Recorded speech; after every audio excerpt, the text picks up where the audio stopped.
Grandpa was 97 years old when he passed away. He lived far from where his 3 children had settled. Grandma died when I was a small child, and he ended up remarrying another woman a few years later who demanded that he move out west so that she could be nearer to her sons. She was a piece of work, and she was Grandma Hester. We all wondered how Grandpa could stand her. It turns out that perhaps he could not. We're not precisely sure when he developed dementia, but it was probably years before we noticed it. He'd tell us about people he was speaking to or visiting with, or a trip he took. Years later, after we learned he was suffering from dementia, we'd learned that conversation, that visit, or that trip never actually happened. For all we really know, any story he told us from the last decade and a half leading up to his coming back east could be a false memory. We would have no way of knowing, and Hester rarely communicated with us herself. Probably our first clue that Grandpa wasn't himself anymore happened a few weeks after he came back east to live with my parents. Most of the family had settled in one area. My wife and I lived in the south end of our city, as did one set of cousins, but my father and his 2 sisters all lived in the north, within driving distance of each other. A few of my aunt's children had moved out of town, and my brother had as well, but there were still enough of us around that Grandpa could visit with.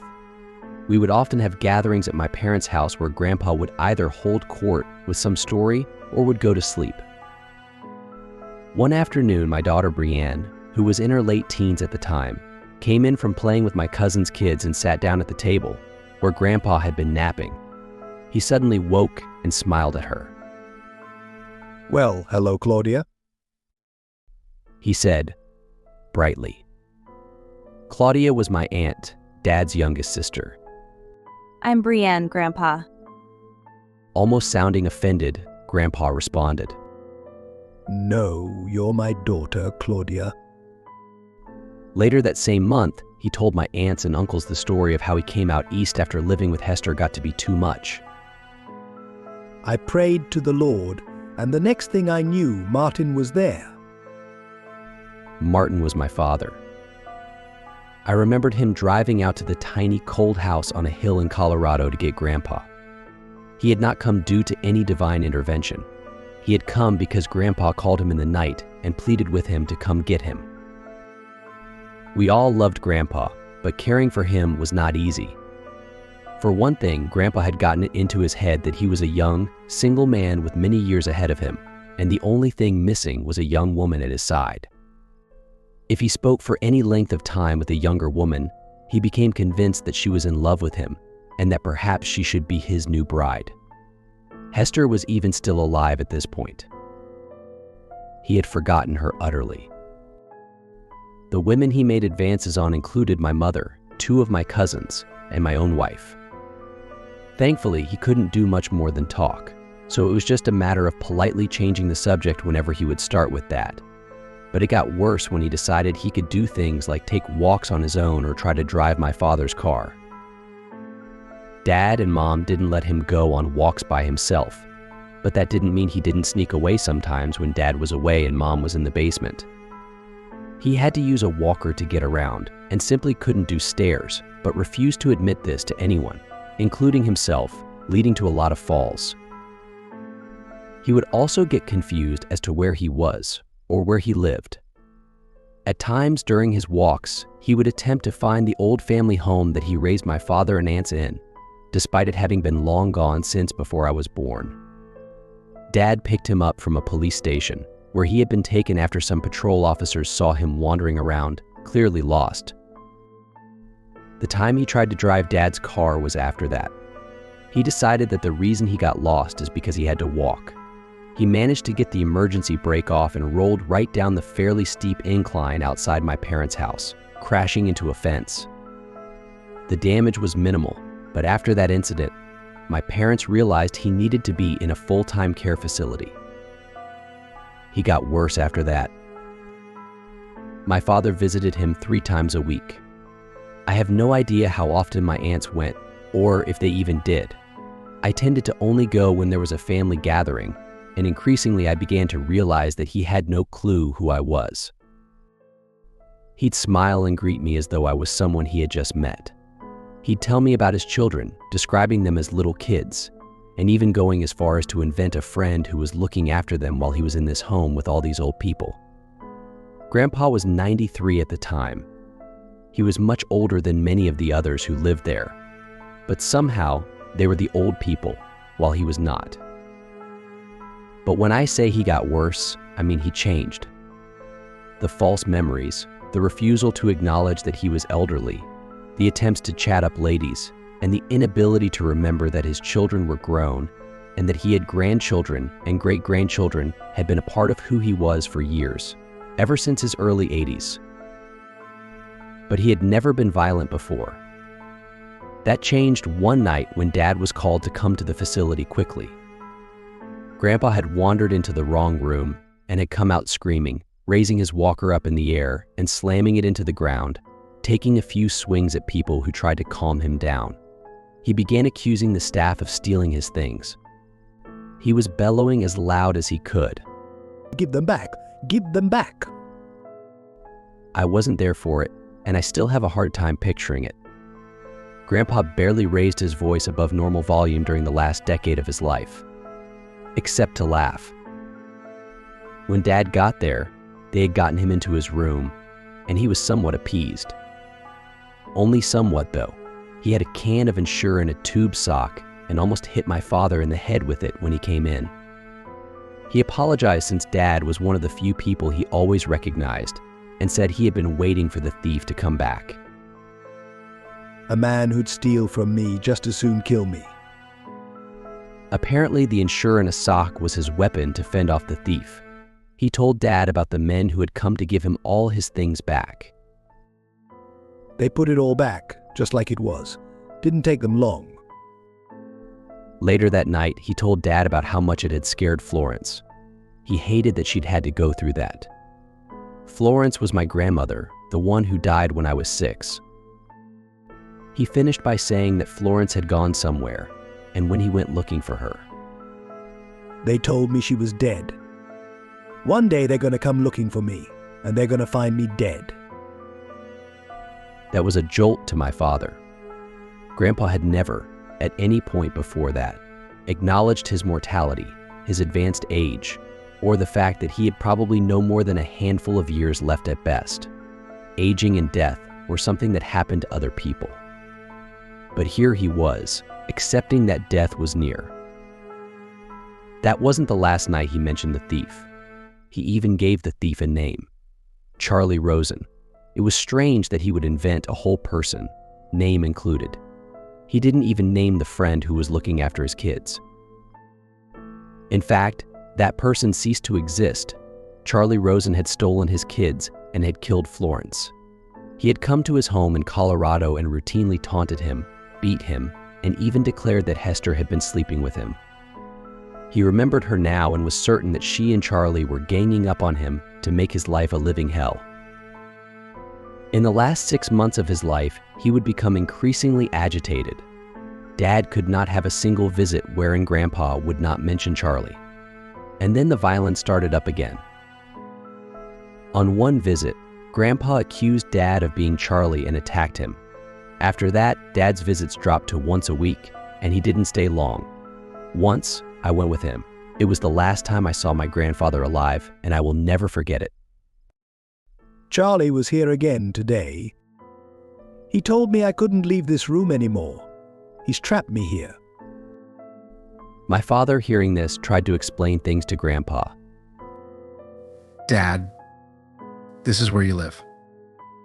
See, here's a picture of Mother. Why would Charlie let you keep that? He killed your mother, you know. Murdered her in her sleep. Come on, Dad. Mother had an aneurysm. You and I decided together to unplug the machine.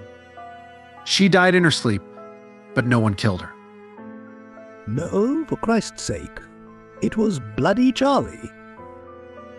Grandpa's voice was not agitated. It was solid, like he knew for a fact what he was saying. He poisoned her, made something go wrong in her head. I didn't know it then, but I realized it later, after he introduced me to Hester. Conned me into marrying her. He's my personal demon, the Charlie. Dad finally had had enough. There is no Charlie. You aren't supposed to correct people who have dementia. It just confuses them more and makes them upset. But my father forgot this at that moment. Charlie is someone you made up. Mother died naturally, and you met Hester at a coffee shop years after she died. While she was not a nice woman, she was not unfaithful to you. Please, stop talking about Charlie. Dear Lord in heaven, he got to you, didn't he? He told you to say these things. You're part of it too, aren't you? You blasted traitor. Sensing an impending altercation, I chimed in. Grandpa, why don't we start a game of checkers? Usually he loved checkers. I don't want to play any fucking checkers. I couldn't have been more surprised if he'd hit me. Grandpa had never used profanity in his life. By words, as he called them, were only used by bad men, as far as he was concerned. It's not with you, not with him. Charlie Rosen's pet demons. He comes to me every day. He talks to me about Florence. He taunts me. He reads my mind and he takes thoughts away and puts in new ones, worse ones. He tells me about how he rapes my little ones, how he and Hester keep them half-starved and chained in their basement. I can't stop him. He can go inside my mind. He's controlling me. We left after that without saying goodbye. Driving home, I almost wanted to cry. This kind, loving man was ending his days as a raving, violent lunatic. It wasn't right. It wasn't fair. What kind of monster was this Charlie? That thought stopped me cold. For an instant, I had accepted that Charlie was real.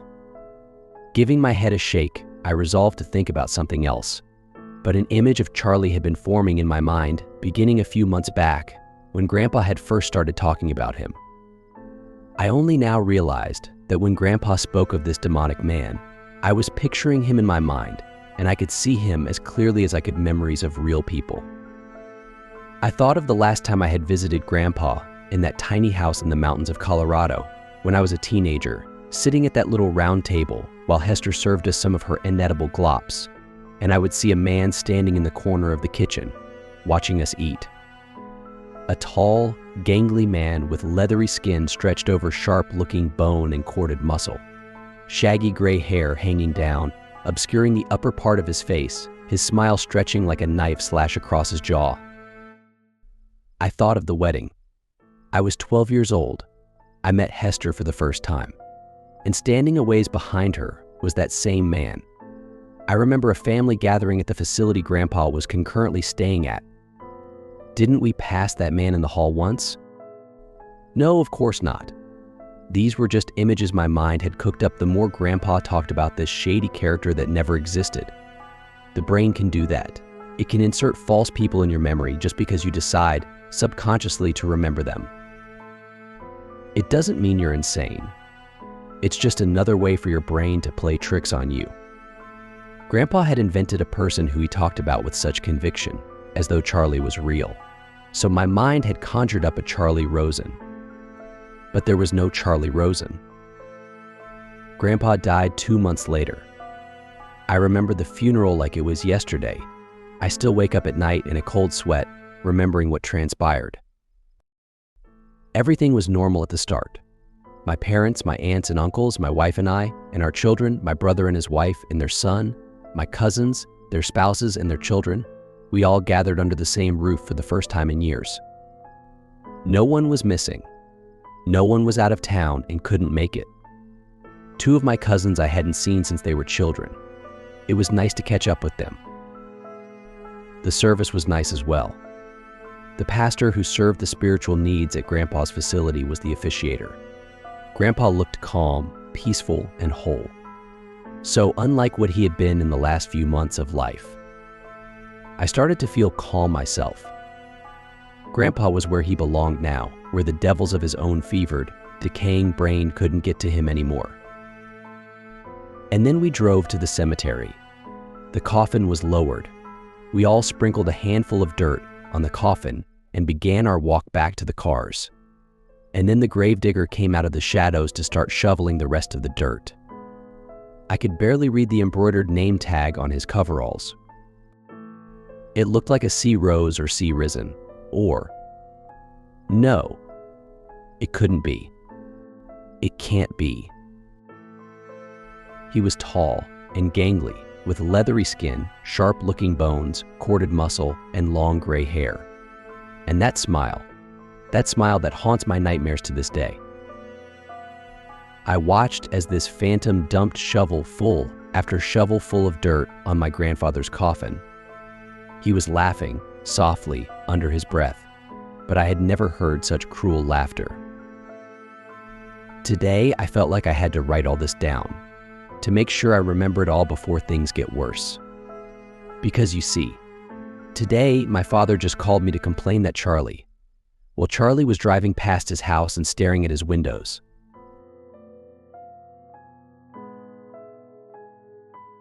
For more chilling stories, like and subscribe.